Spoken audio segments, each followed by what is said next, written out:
Every summer, I take the kids camping at Allegheny State Park. No, that's not true. At least not how anyone would envision it.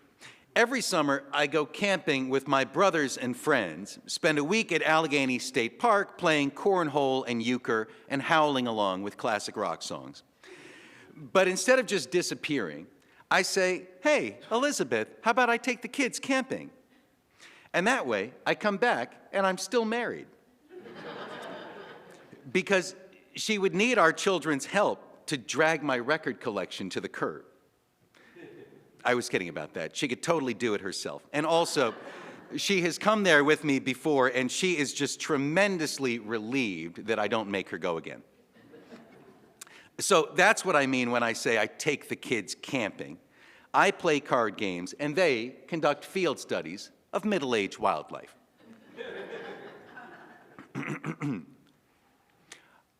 A couple summers ago, we were playing by the cabin when a black bear appeared at the edge of the forest. They come silent. The underbrush and fallen leaves are too frightened to crackle as this 600-pound animal lumbers by. She wore a single earring, whatever that means, and was followed by 2 cubs. Soon as we saw them, we grabbed the kids and ducked into the cabin. Then we watched from the doorway as this big mother bear browsed through our stuff, unimpressed, with her flat face and emotionless eyes. In my imagination, bears are like big dogs with expressive eyebrows, but apparently most bears are not like this, which makes me wonder if human-like facial expressions are something we selectively bred into dogs.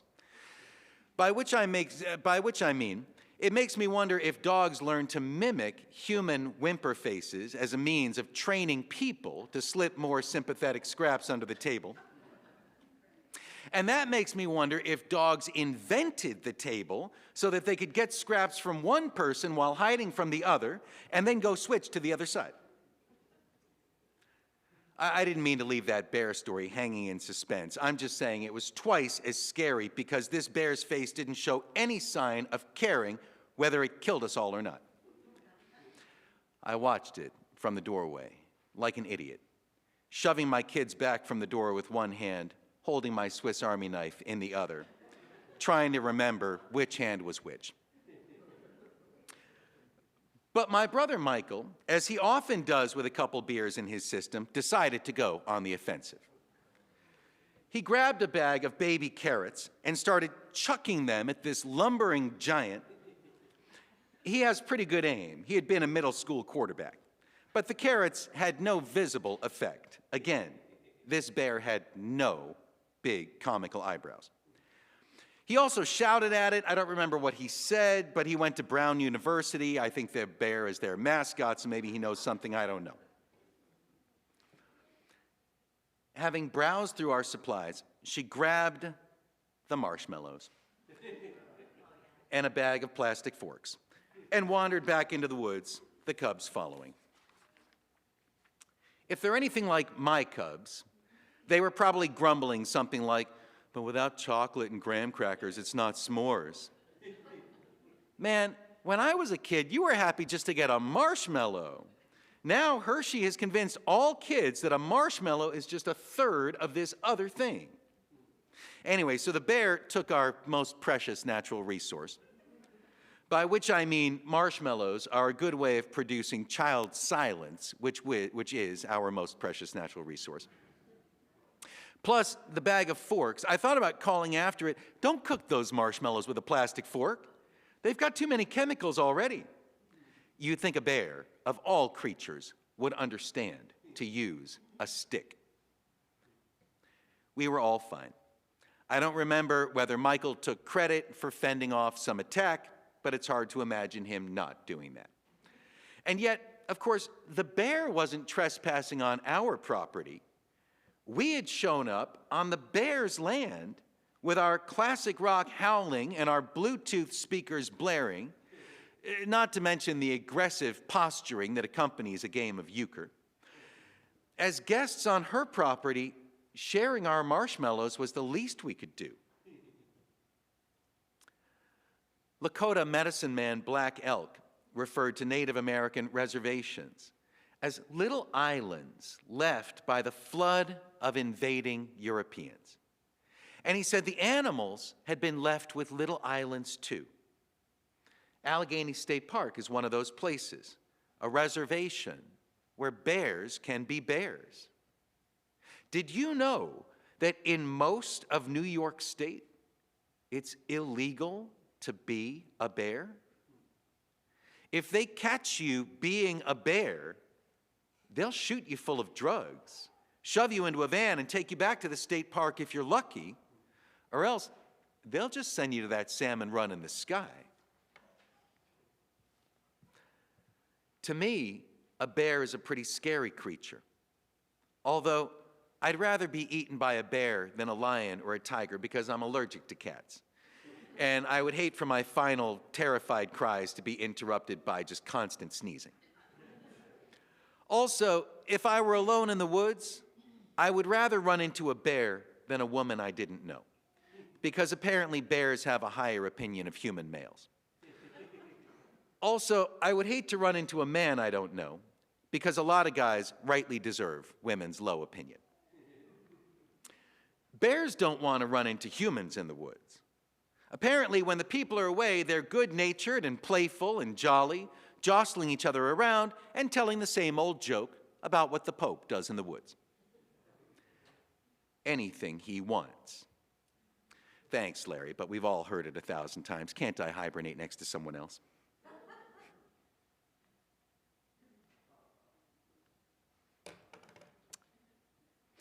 In a Native American creation story of the Midwestern Crow tribe, the Creator made the world and filled it with ducks, all kinds of ducks. And when the ducks got bored, he made people to entertain them. But the people mostly milled around and mumbled amongst themselves. So the Creator then made bison, deer, antelopes, and bears. But then the bear started complaining. I'm bored. The Creator thought about this and got an idea. He pulled random useless bits from different creatures, haphazardly slapped them together, and produced a ridiculous-looking bird, the prairie chicken, whose dance made everyone laugh. Soon, all of the creatures were mimicking the chicken dance and laughing their heads off, except for the bear, who grumbled, I don't want to dance like a chicken. I want my own dance.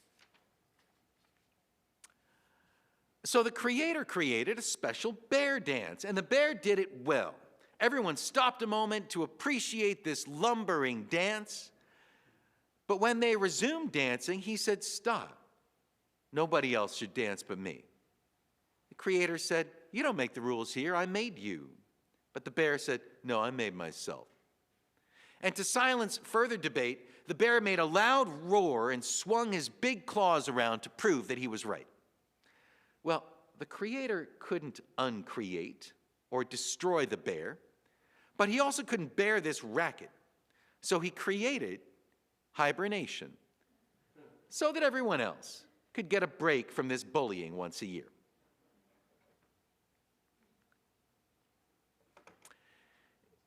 The ancient Athenians had a tradition that as girls approached their reproductive years, they should go through a wild interval before settling into married life. So every 4 years, the maidens dressed in bear skins and ventured into the woods to romp and roar and go feral like little bachelorette berserkers for the divine huntress Artemis, who could also take the form of a bear. Artemis also had her own rugby team of forest nymphs, one of whom accidentally caught the eye of Zeus, which is always a bad thing. So the nymph Callisto got pregnant, and Zeus's wife Hera got so mad at him that she transformed Callisto into a bear. Because the most dangerous place in nature is between Hera and her pride. And her man, I guess, but really I don't think she liked him that much. He's her younger brother. The son of this nymph then grew up and had a run-in with this bear, and he's about to spear the bear when Zeus, to save him from killing his own mother, picked up the bear and threw her into the sky, where she became the constellation Ursa Major. Except apparently part of her is the Big Dipper. I don't understand how they come up with these things. I really do just see a bunch of stars surrounded by other stars. But multiple cultures agree that there is a bear of stars in the sky.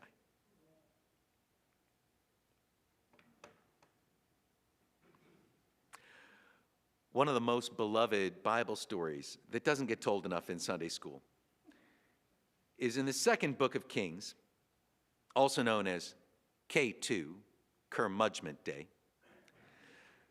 The prophet Elisha, who had been Elijah's Padawan, had just salted the springs of Jericho. And we read, as he was walking along the road, a group of boys from the town began mocking and making fun of him. "Go away, Baldy," they chanted. "Go away, Baldy." Elisha turned around and looked at them, and he cursed them in the name of the Lord. Then 2 she-bears came out of the woods and mauled 42 of them. The word of the Lord, thanks be to God.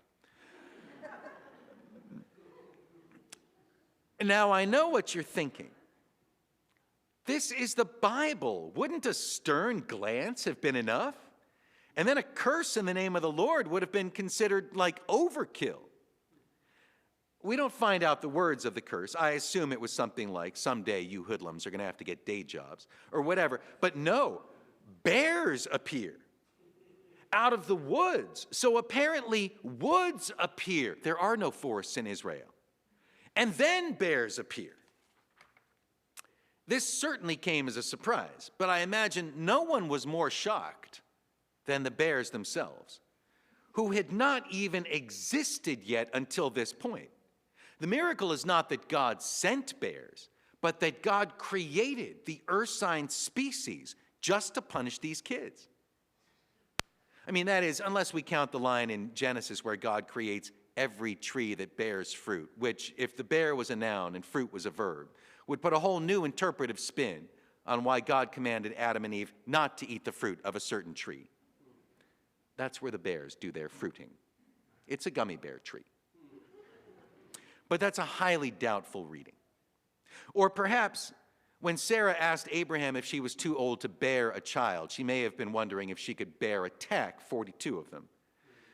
We could go on like this all day, right up until the point where the Lamb of God bears the sins of the world. But it's a fruitless pursuit. In a literal reading, bears were brand new in that Elisha story.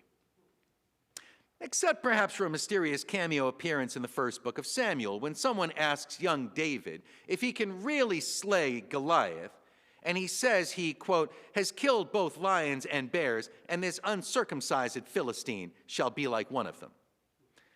From this, they must have deduced that a bear was some unhygienic species of art critic. But David was one of the Bible's most blatant liars. I don't even believe he was a shepherd. So we can't just take his word for it that bears existed. Anyway, these kids made fun of this prophet, and God miraculously manifested a pair of bears into existence. Not male and female did he create them, but specifically 2 she-bears, which is pretty progressive when you think about it. And they spawned the whole species. And never mind for a moment that Elisha probably cried himself to sleep that night, wondering why God hadn't instead, just hear me out, really showed those kids who was the coolest by producing the miracle blessing of hair on the prophet's bare scalp.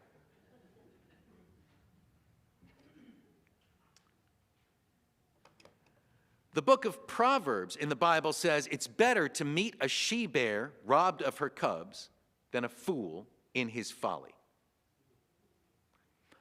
Even scarier than that would be to meet the evil genius who actually managed to rob the bears of their cubs, because that guy is both wicked and crafty. Compared to that, meeting a fool in his folly is a teddy bear's picnic. I know the word folly is falling from usage. It means throwing carrots at a wild animal 4 times your size. Or maybe folly just means Miller High Life. I like to have fun with the Bible. I have a whole master's degree in making Bible jokes. But while researching about bears in the Bible, I came across this quote, which, in my opinion, is even better than Revelation. It's actually relevant. In Isaiah 59, we growl like hungry bears. We moan like mourning doves. We look for justice. Our courts oppose the righteous, and justice is nowhere to be found. Truth stumbles in the streets, and honesty has been outlawed. You know, a quote like that reminds me why that book is still around. Because that's real people dealing with real problems. You know, I worry about that bear, the one we saw at Allegheny State Park. This year, she went down to hibernate in early winter and won't get up till spring. And the way things are changing in politics and the world, the constant catastrophizing, plus some actual catastrophes. I wonder, will there still be an Allegheny State Park this March? Will there still be a United States? Will there still be an inhabitable world? What kind of mess will this Allegheny den mother awaken to? But then I have to remind myself, bears don't actually sleep through the winter. They sleep and wake like the rest of us. They just manage to slow their metabolism so that they won't have to eat or drink or go potty, which is important since they wouldn't want to surprise the Pope in the woods. Bears hibernate, but really, they meditate through the winter. And since they don't have past regrets or future fears, I guess they must be well on their way to Buddhist nirvana by spring. She's not lying around right now worrying about an existential crisis for democracy. This spring, she'll get up and she'll do what bears did in the Obama years and in the Reagan years. What bears did in the Roosevelt years.